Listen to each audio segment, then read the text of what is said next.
Hey, what's up, everybody? Welcome back to the Club Junkie podcast. Hopefully, you're having a great week. I'm hoping I'm not getting sick. I'm hoping it's just allergies. A little stuffy if I sound that way. I apologize. When you have a 3-year-old, they just bring stuff home. They go to preschool or whatever they go to, and they just bring stuff home. So she's been sniffly and head coldish or whatever, and I'm hoping, fingers crossed, that it's not that I'm not getting the same thing. So we'll see. We'll see what happens. But I'm drinking vitamin C or taking vitamins, making sure I'm getting some sleep, all that jazz, trying to make sure I come out on top. But before we get into today's episode, I just want to let you know this episode brought to you by Titleist and the brand new Pro V1 and Pro V1X. We all aspire to outperform the player we were yesterday. This takes practice, commitment, and trusting your golf ball will perform the way you need it to on every type of shot. The new Titleist Pro V1 and Pro V1X are the most advanced yet and will help reward your best swings like never before. Both models are longer, even more consistent, and feature unrivaled control. The Pro V1 is the best combination of distance, spin, and feel in the game and delivers a penetrating flight, where Pro V1X flies higher and spins more in the short game, while still giving you low spin on longer shots to maximize distance. Find out more about the new Pro V1 and Pro V1X, including which is the best choice for your game, at Titleist.com. So yeah, find out which one's best for your game. Me, I'm a Pro V1X guy. I just, accept it now. I'm a Pro V1X guy. I like the higher flight, a little more spin around the greens.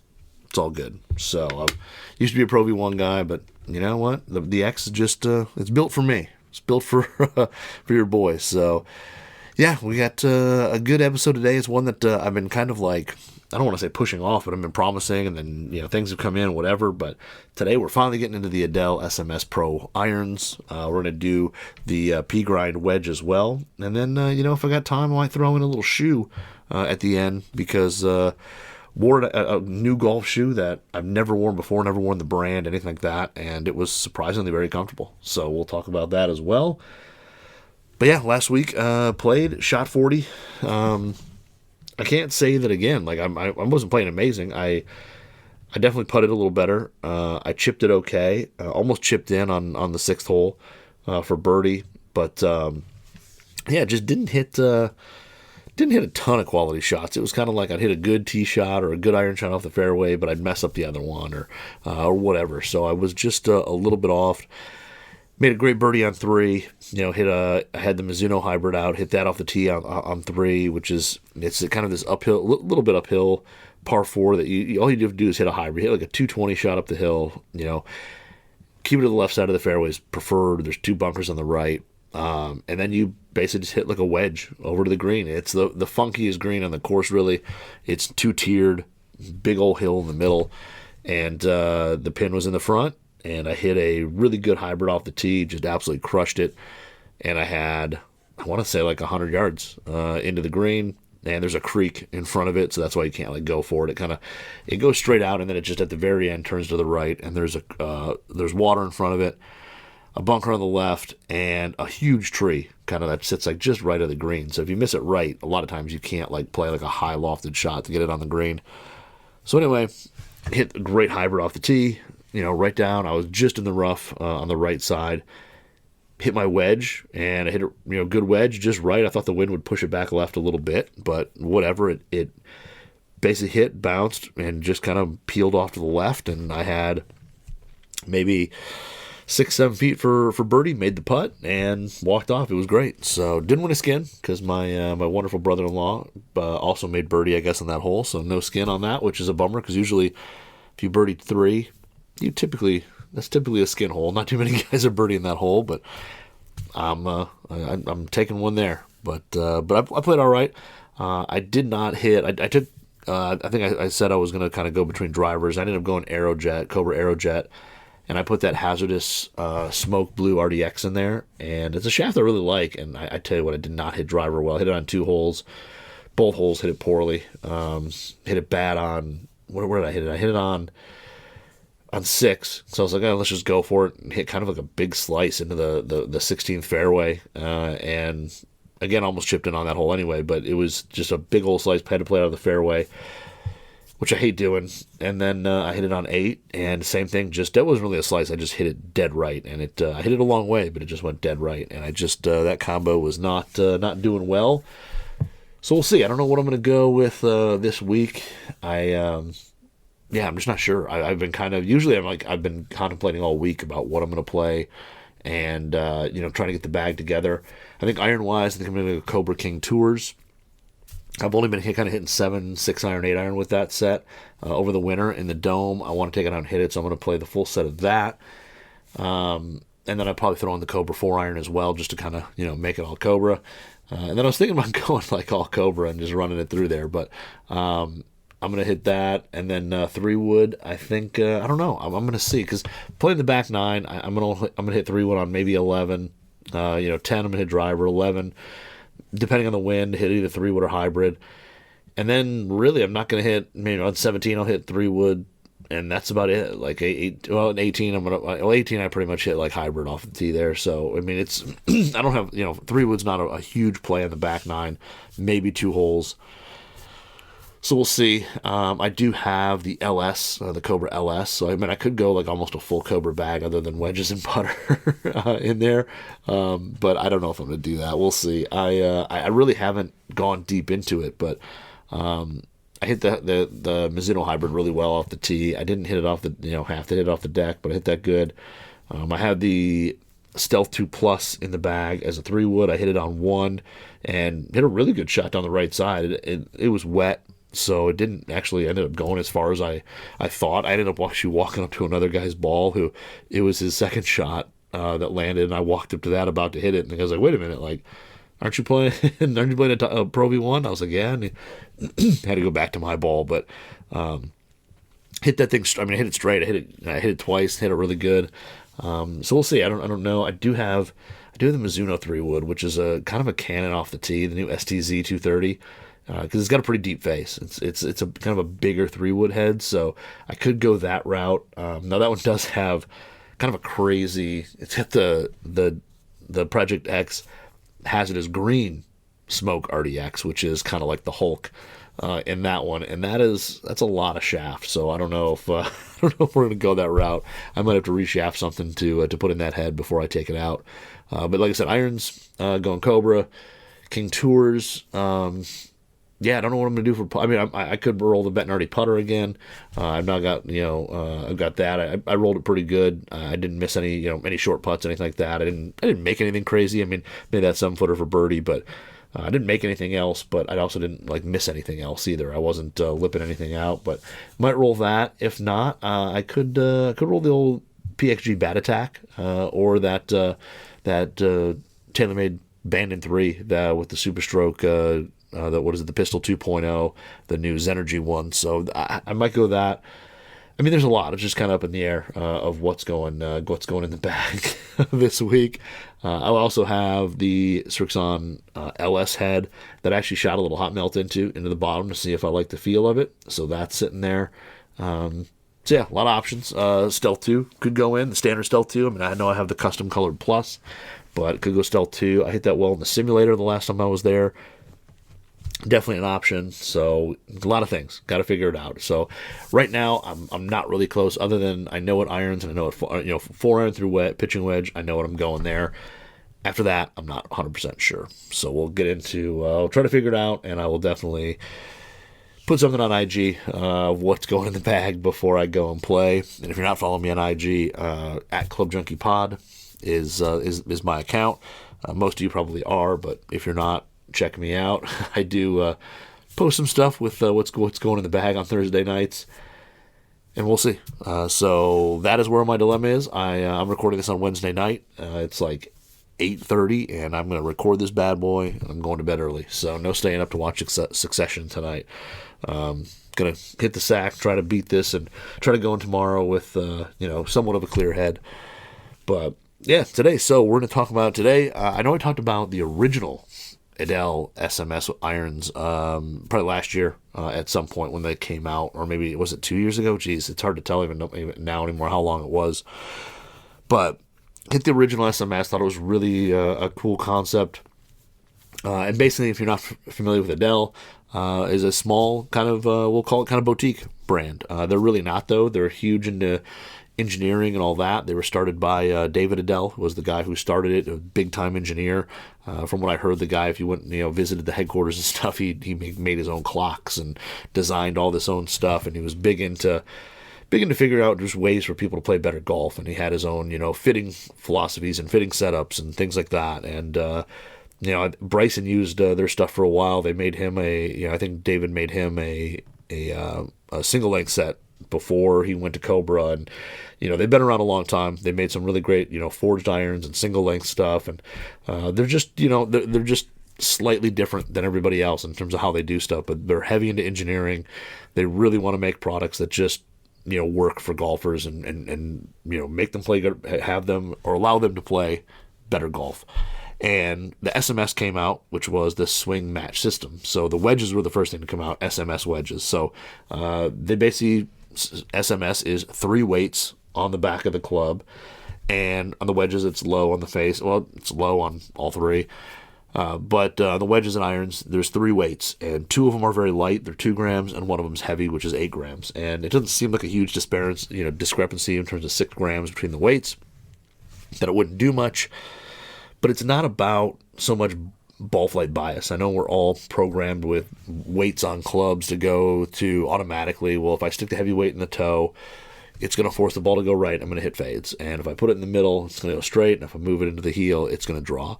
And for the most part, that's how movable weights have always been in clubs.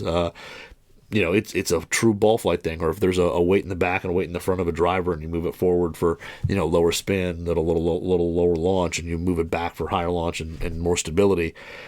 That's kind of how we've been programmed. But there's also something to be said about iron, or a club that you just pick up to swing, and it swings really well. Like, you're just really comfortable with it. You like the feel, and you hit it really well. And you pick up another club that's the exact same style, like say you pick up 2 different blades, one of them just feels better in your hand, and a lot of it has to do with the CG placement in those clubs. And a lot of that's manipulated through blade length and size and hosel length and things like that. There's different ways to kind of manipulate where that CG goes tungsten and things like that. But there's something to be said about the feel of a club, and there's always that club that feels better than the other, and sometimes you have no idea why. It just is.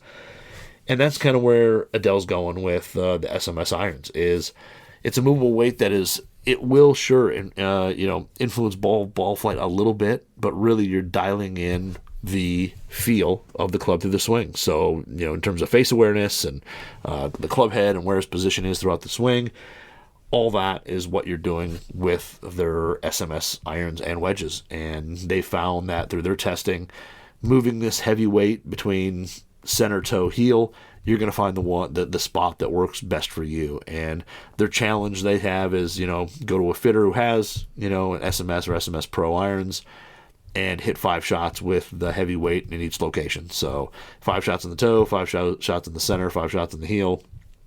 See which one works the best. And most players, when they find the right spot, are going to see a few extra yards, tighter dispersion, and overall just better more consistent contact. And that's what they're trying to do with this thing. So it does work. It's I've hit the SMS, now the SMS Pro. So the SMS was a little larger club head, still forged, hollow body, foam filled, really good feel, really hot face, and overall a little bigger package, a little more offset, but definitely more forgiving and kind of game enjoyment, like an iron that you're just going to go play, and you're going to see probably single-digit handicaps play it up until, beginners who want to play that club. It's very versatile. It's, I wouldn't call it huge. It's not gigantic. When you set it down next to the Pro, it's big, but it's not gigantic. But it's kind of the bread and butter iron. And then after they came out with that, shortly after, right around PGA Show this year, the SMS Pro came out. And I guess there was a good demand for people saying, well, I love the feel, I love the look, everything about that SMS iron. I would just like it in a smaller package. And Edel said, okay. So they built one, they built it up, and the SMS Pro was born. So definitely a smaller iron than the standard SMS. The Pro is shorter heel to toe, just overall more compact. It is not hollow body. It is a one-piece, I think it's 1025 carbon steel forged, 3 movable weights. With the standard SMS, I think you took out the toe weight, and there was actually a hole into the inside of the club. When you pull out these weights, there is no hole because there is no cavity. But these here, like I said, a little bit of a cavity in the back, up top, but has kind of a sharp blade look to it. And I want to say that the guys at Edel kind of said they took a lot of inspiration from what they call JDM clubs, Japanese market clubs, or where a lot of Japanese clubs they like having a little sharper, more square toe. Less offset and thin top lines and just an overall slightly edgier look. And this thing definitely fits into that. It's not crazy edgy and super, super sharp, and you don't feel like you can cut wood with it or something like that. But compared to other irons out there, it's definitely not as rounded and soft as those, and it looks really good. Very minimal offset to it. I won't say it has none, but it's very, very little. I don't know if they give the spec online for offset. So offset in the 3 iron, which would be the most, is 2.8 millimeters. The 7 that's in my hand is 1.8, and honestly, I think that's a generous number. It looks pretty minimal to me. And with that, limited offset, from hosel into leading edge, when you're looking down at the club, it looks really clean. And it looks like a player's club. It really does. And when you set it down, this is, it's got that small, kind of T100 look to it, a blade-like look to it. And they basically built a club that kind of plays like a blade, plays like a cavity back. You get a little bit of the best, best of both worlds. So, I had the 7 iron, the pitching wedge that I've been hitting a good amount on the range, but I kind of wanted to hold off doing this show until I got it outside because the sole is what really kind of intrigued me about it. The sole is this, you guys know I've been a big fan of the Strixon sole, the Tour V, because it works really well in kind of softer conditions, and for a guy like me who gets a little over the top and kind of hits down on it. And Edel did this really cool milled sole called the tri-step. So it's a tri-step sole. So the leading edge is milled at a slight angle, and then the center is kind of the flat section, and then the trailing edge has relief to it. All milled, so if you look, it reminds you of like a milled grind wedge from TaylorMade, where everything's milled on the bottom, or if you've seen the SMS wedges, they're all milled on the sole, and they basically mill the sole so that they get consistency. Every 7 iron is going to have the exact same sole, the exact same amount of bounce, all that. And if you were like, someone who purchased these and you want to get another set, it'll be the exact same sole, everything about it, all the angles, all that stuff will be exactly the same. Where, companies have found that hand polishing, when you have an iron that you forged and you've got it all finished, and there is some final hand polishing that's done to these, that you can get, variances in the soles and in some of the angles and bounce angles and things like that, some of the radiuses. So going to milling eliminates all that. Any one of these irons, if you go and, you hit your fitters off grass and then you get net with one, you're not going to have one that has, a little more bounce, or the radiuses are different or anything like that. They're going to be identical. So, which is pretty cool. But I like the fact that it's got this, this beveled, leading edge that's going to help as soon as the club gets into the turf. It's going to try to get it, a shallower divot. There's still some bounce there in the center, and then trailing edge to kind of release the club out of the turf a little faster. So it's definitely going to play like more of a blade with a really thin sole. And it's got a thin sole anyway, but it's going to play much thinner than it actually is. And again, it's not that crazy thin. So, it's not that crazy wide, to be 100% honest. But I love the look overall. I think it looks really good. The way they kind of package the 3 weights in the back is it's visible. You can kind of check it out. You can see the 3 weights. It's great, but it's not something that's super gaudy or ugly, or something that if you're sitting in the bag, you kind of go, man, what the heck is that? They do look really good. They're very clean. They've got this kind of satin chrome finish, and there's just about zero glare when you're out there in the sun. And I've taken these out. Like I said, I have the 7 and the pitching wedge, so I don't have like a full set, but 7 pitching wedge, so have taken them out and hit them off some turf, which is nice. And to start off, feel on them is really, really good. They're extremely soft. The SMS was pretty soft. It had the little bit of click, a little more audible, and being hollow foam filled, you're going to expect that it's going to be pretty soft and muted, and it is. When you hit this, and especially when you get the weight into the right spot on the head, it's just that powerful kind of heavy thud that when you hit the ball, it just it almost feels like you didn't hit it. Just kind of the ball compresses, just gone, and you just hear that thud, and that's it. And the whoosh and the thud, kind of like what you hear on the weekends when the PGA Tour players are playing. You gotta get that feeling. And when you get the weight in the right spot and you hit that first ball and you just go, man, that's the one. It is really good. But the sound and feel, phenomenal, very muted, almost zero click basically, even with like a rock hard range ball, which those are kind of I feel like those are the real. I want to say that really tells you about the feel of a club when you start hitting those, because they're so firm. And hitting on the range with crappy range balls, honestly, still felt extremely solid, very soft. I would put this up there in terms of all, pretty much any of the forged, high-end forged, single-piece forged cavity back irons that I've hit. I'd put this up there with it. That it's just as soft as any of those guys out there. Forgiveness is pretty decent. It's not bad. As you start moving away from center a little bit, you will get a little bit of click, which with most clubs of this kind of caliber. They are not the craziest forgiving, but these aren't horrible. I would say, if you're looking at stuff that's similar, T100, ZX7, Mark IIs, things like that, I think they're going to be very, very comparable in terms of forgiveness.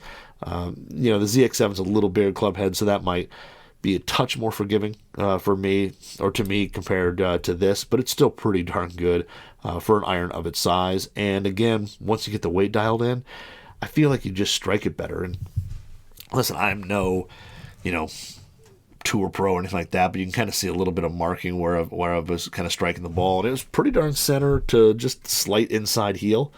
And that's, right when I was missing a little bit more, and then as soon as I got the weight into the heel, which was kind of my spot, I just started kind of flushing the ball and getting into a groove, and that was just, it was one of those, right when you did it, you knew, like, this is my spot, and, you definitely hit the ball better. But look, sound and feel, really good. Miss hits, slightly, you get a little bit more audible click to them, which again, in this category, everybody's going to get that. If you miss a similar iron from any other brand, you're going to get a little more feedback, a little bit more vibration, and this is no different. But when you strike at center, it's solid and it goes, and you can get some decent distance out of these things for being, just a solid one-piece forged iron, not being a foam filled or anything like that type iron. They actually do go a pretty long ways, and they're not crazy strong lofted. Pitching wedge plays off 45. This 7 iron, I believe, was 32 degrees, so nothing crazy strong with these. They're pretty standard lofts by today's specs. I know some people will probably look at it and say, like, oh, why isn't it playing off a 49 degree pitching wedge or whatever the old standards were. But a 45 pitching wedge, 32 degree 7 iron, and I think where's the specs on here? I had them up, and even like the 4 iron is 23 degrees. So nothing crazy, nothing wildly strong. You're looking at pretty standard lofts there. So really, sound and feel, everything about it really good. Turf interaction's really, really good. It's not insanely soft here at the moment. Like, we've gotten some rain. Nothing is dried out or rock hard or anything, close to that. Everything's kind of lush.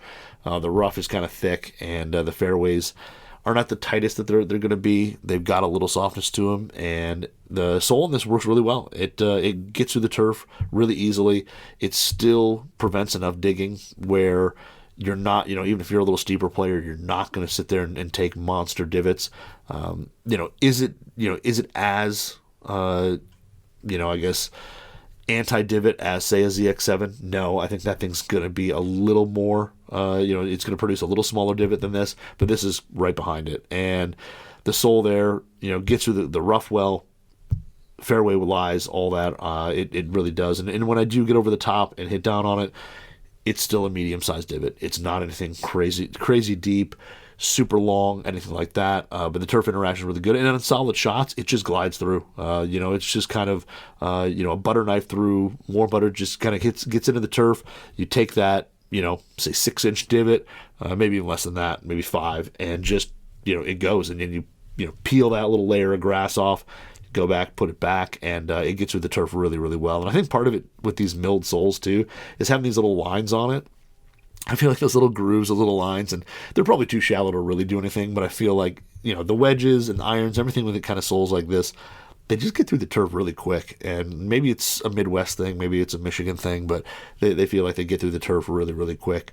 Ball flight on these are pretty flat. They're not something that goes super high in the air. They're still easy to hit. You can get them up off the ground. Now, I haven't hit the 4-iron or anything like that, and I probably have no business hitting the 4-iron in this set. If I was to go some SMS, I would probably go, a 5, 6-iron in SMS, and then go, 7 through wedge in the SMS Pro. And I think the 4-iron, if I was going to put a 4 in the bag, it'd be the standard SMS. So I'd go 4, 5, and then, 6 would be kind of my changeover point of what do I put in the bag. Realistically, I should probably go SMS and then do 7 through wedge in the Pro. It's just that would probably fit my game the best.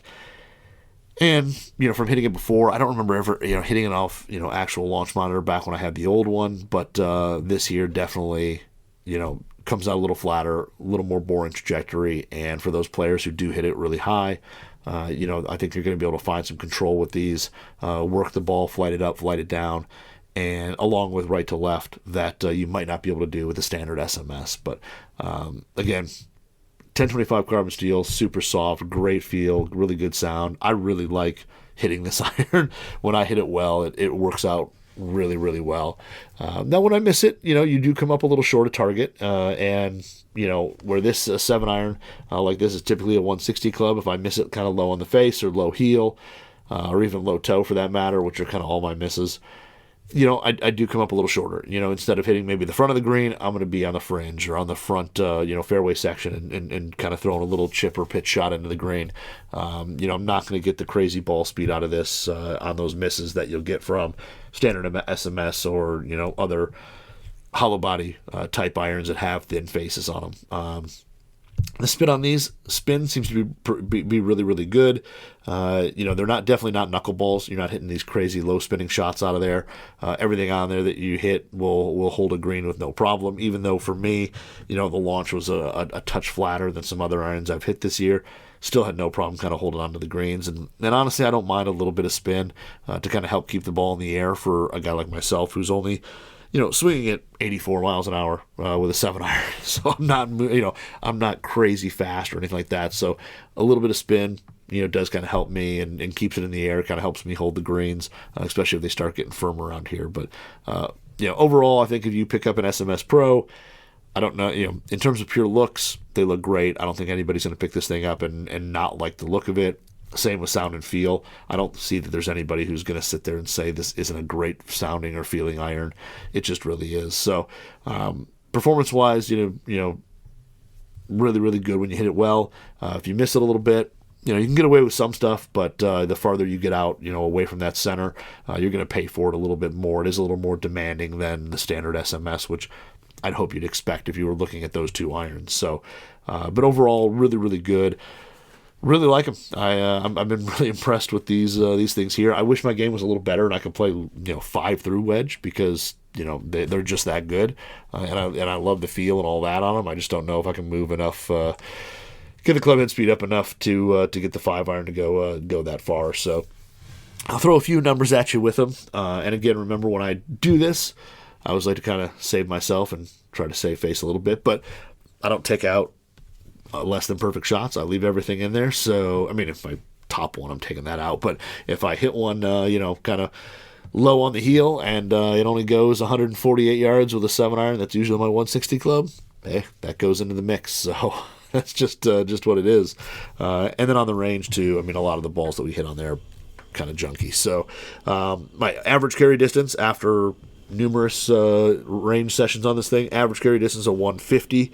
And that honestly is, and the 150 number is taking into account, hitting some shots with weights in different places and not hitting it 100%, having some misses in there. But I did not, with the full swing, it's kind of tough to go through and do 3 different sections and have them all planned out and everything, and you're hitting other clubs. So unfortunately, there's some of the stuff in there that maybe had a weight in a slightly different spot. But 150 is a carry number. Spin was at just under 5,800, 5,786. And compared to some other irons that I've hit, some other 7 irons out there that are a little more distant oriented, definitely a bit more spin there, which again I don't mind. The ball speed at 108.3, and then a club head speed of 183.7. So the smash factor of 130. Which, yes, there's some stuff out there that has thin faces that you'll see the 1.4s and almost 1.5s. Again, this is a one-piece forged iron. It doesn't have this crazy thin face or anything like that. So it's definitely built for more control, precision, and it's not made to go as long as humanly possible. And then a launch angle of 20.1 with an apex of 89. So again, coming out a little bit flatter, a little bit lower than some other irons. I think too, like KBS Tour 120 is the stock shaft that just they kind of sent to me for these demos. A little heavier than I would go. I'd probably put something a little bit lighter in here, like maybe a Modus 105 or something like that. Maybe a graphite option. Who knows? But overall, really good. So with the weights, and I know I totally skipped it after numbers, but with the weights, interesting. So when you first get them, if you're not fit or whatever, like they just kind of send you the irons. The weight is in the middle, and I was hitting the ball decent. I was hitting the ball pretty well, but I wasn't consistent. I was, I'd hit a good one and then hit a couple that were, you could tell weren't quite center, and then, off. And usually you'd think for a guy who comes over the top and hits it way left, move it out in the toe, would be like that's the spot. I need to bring that ball back. Let's move the weight on the toe. Moved it out on the toe, and honestly, I think I hit it worse. I think I even got more inconsistent that way. I moved it out on the toe. I started hitting some shots. I'd hit a good one, and then it was just like I could not. It was tough to find the center again after hitting like one good one, and I just never felt comfortable with it out on the toe, which, excuse me, again, I thought was going to be the spot. I mean, with a guy like me who hits it left, thought for sure. So then I moved it to the heel, and the first shot, absolutely flushed. And I was like, oh man, that felt really good. But you're not like, it's one shot. Next shot, exact same thing. Just hit it really solid, really solid. Finally missed one, and the miss still was pretty decent. It was way better than the other two. And without even a launch monitor, I think you can move these around on your own and figure out which one's best for you. And it was the heel for me in both the 7 and the pitching wedge. And it's interesting because I got my good friend J13 Justin, who now works for Edel. His set, he's kind of got the heavyweight, depending on the club, kind of a little everywhere. He's got some in the center, some in the heel. His are kind of all over the place, and for me, with both pitching wedge 7 iron, both in the heel. But I could see where maybe long irons would play a little differently than your short irons. Your pitching wedge, you're going to get a little more steep. You're going to get you're getting down on the ball, hitting these higher shots, and I could see where maybe the weight. Heavy weight is different in the short irons compared to the long irons or something like that. But he actually went through every single iron and just didn't just move them all to the heel. Tried every single one, figured out where it went, and nerded out to the point where every single iron the weight could be in a different spot, and it didn't matter because it was all about getting that club to perform and feel the way he wanted it to. So pretty cool that you can kind of get into that level of nerding out over these. I think I would do the same thing. I'd be out on the range, and I would, if hitting the 6 iron, and all of a sudden the 6 iron, the 6 iron not hitting it consistent. Let's try a different spot. Let's move to the center. Let's move to the heel. Let's move to the and just figure out which spot is best for you. So, you can do it on a launch monitor and see the difference, and most people do it that way when they go get fit.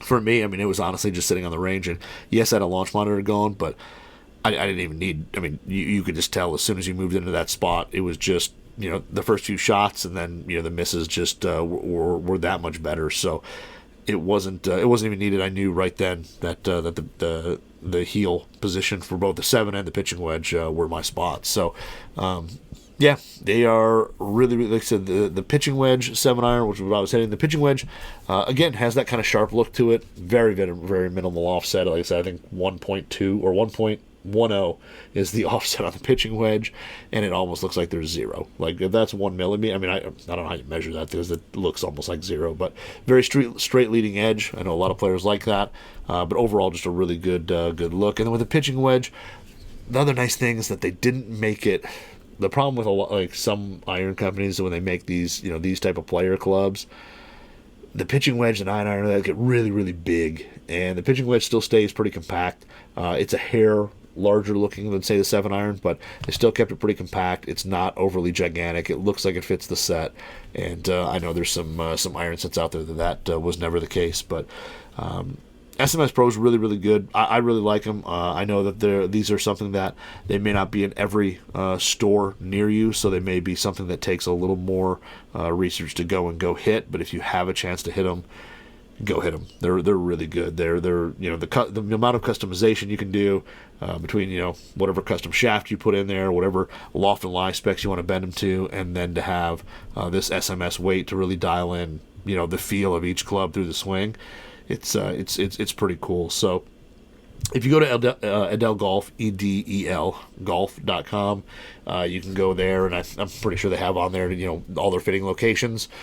See who's closest to you, and definitely go try these things out. They're really, really solid, and they're really great to hit. And like I said, the only negative I would have to say was they are a little more demanding. If you're a person like myself who is kind of like that, I'm a 9.4, and it's they're a little more, you can't get away with as much as you can with the standard SMSs, so you might have to hit both and see which one kind of works best for your game. If you're definitely a better player, a single digit, these SMS Pros will be tough to beat. So go check them out, edelgolf.com. Really, really, really, really nice irons. I really like the Pro. I think they did a great job with that iron, especially after hitting and seeing the first one and seeing what they did. The Pro, they really took their time and made something really, really nice. So we'll stick with the same company. We'll stick with Edel. It's like the whole Edel show, and we'll go with the wedges. So the SMS Wedges these are the first product that they came out with the movable weights, and they do pretty much a whole set of wedges in terms of lofts and all that. You can get these in just about any loft you need. Now, every grind, they do make a bunch of different grinds. I think they have 5 total grinds now. So they do pretty much have a grind for just about every player. Now, not every grind is available with every loft. So what I have in my hand is the brand new P grind, which is new out this year. I've hit the C grind in a 58. And when the P grind came out, they were kind enough to ask me, like, hey, do you want to try it out? I said, of course I do. And could you send me the 60 instead? Because that fits the gaps in my bag. So 60 P grind, and the P grind's only made in 60 and 58. So it's a lob wedge grind only. The C grind, TVD, all the other grinds, I think those are available in a majority, a wider range of lofts. But this one here is only going to be for the 58 and 60 lob wedges. And the P grind is basically a low bounce, wide sole for, versatility, yet still having forgiveness. You kind of get a little bit of both in this grind. And when you look at it, yes, there is not a ton of bounce to it, but it's got very kind of a rolled, leading edge. It's kind of very blunt. It's not razor sharp like some wedges I've seen, in the past that have a little wider sole that still tends to dig. This thing here, it's still well-rounded. The whole bottom of the sole is milled, just like the irons, and actually the wedges have done that for a while as well also. But fully milled, so again, if you wear a wedge out, you're going to get a new one. It's going to be exactly the same. Same bounce, same shape, same camber, same everything. And this one here, it's definitely a wide sole. Like, they're not lying. It is definitely a wide sole. But it also has a little bit of relief over in the heel, a little bit of relief in the toe, and the trailing edge ever so slightly just kind of drops off. It's not a ton. The bounce is kind of low, or pushed back in this head, but there's just a touch of trailing edge relief. But again, it's a wider sole. This isn't something that, if you're that guy who likes to hit big old flop shots off tight lies, P grind is probably not going to be for you. It doesn't, this thing here, when with the wider sole, as you open up the face, it is going to raise that leading edge up a little bit. If you're playing kind of softer conditions like I do, it's not as noticeable. You've got a little, give, and if you open that face, there's just a little bit more bounce and float there, and you can still get under the ball and still hit it high. But if you're playing really tight, down south and things like that, really firm, fast, the P grind may not be right for you if you're a guy who likes to open the face. If you like to play it square, it could still be really good. I mean, you can still kind of slam this thing into the turf and, kind of use the bounce to pop that ball up in the air, as long as you play it kind of square. If you kind of play it a little bit back in the stance, you've got a lot of soul there that just kind of glides across the turf. Out of light, fluffy sand, you're going to have a ton of float as you open that face. You're definitely not going to get under the ball or too far into the ball there because you're going to have enough float. Now, the St. Clair Shores is it's been a little wet up here. We've had some rain, and opening the face up with this, we've had some firmer traps. So I've had to be a little aware of where kind of the entrance point is for the wedge in the trap, and make sure that you're definitely getting behind the ball and not going in too close, because you don't want to catch, especially for certain shots, you don't want to catch too much ball. And this thing here, when the sand starts, getting a little bit lighter and a little bit dried out, this thing's going to be absolutely great. If you're somebody who struggles out of a bunker, I think the P grind is phenomenal. If like Michigan, Midwest golf, where around the greens is all rough. You hit a new green. It's not like Bandon Dunes where, it's all fairway cut. It's all super tight around the greens. This is all longer grass and heavier grass. You can still open the face a little bit and kind of hit a higher lofted shot, try to add a little spin out of the rough to get it onto the green to stop. And it does that very well. It gets through the rough really well, even as wide as it is. Whether you're playing it square-faced, whether you're playing a little bit open, you can kind of hit those shots out of the little bit longer, lusher rough with absolutely no problem.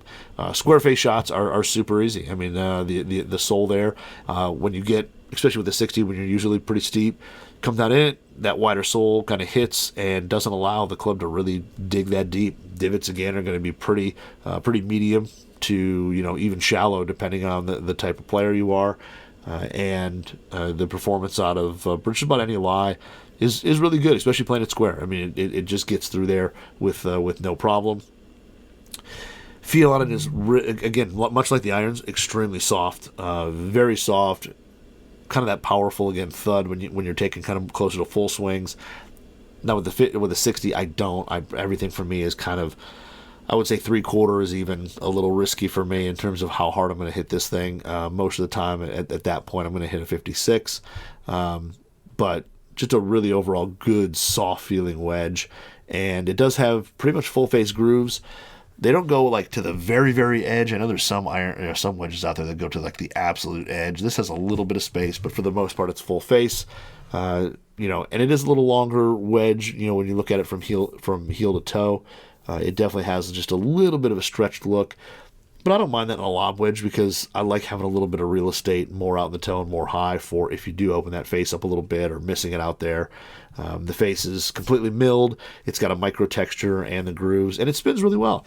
The grooves don't seem as aggressive as, say like the new Cleveland, like the RTX 6s. They just don't seem that aggressive when you look at when you're just looking at it from just a visual standpoint, but they do spin the ball really well. They out of the rough, they still put a good amount of spin on it. You're still able to stop it out of the fairway lies. If you're going to go high and take it to the hole, you're going to have to bring it pretty close to the hole because it's going to check up pretty hard, especially if you're playing a tour ball of some caliber.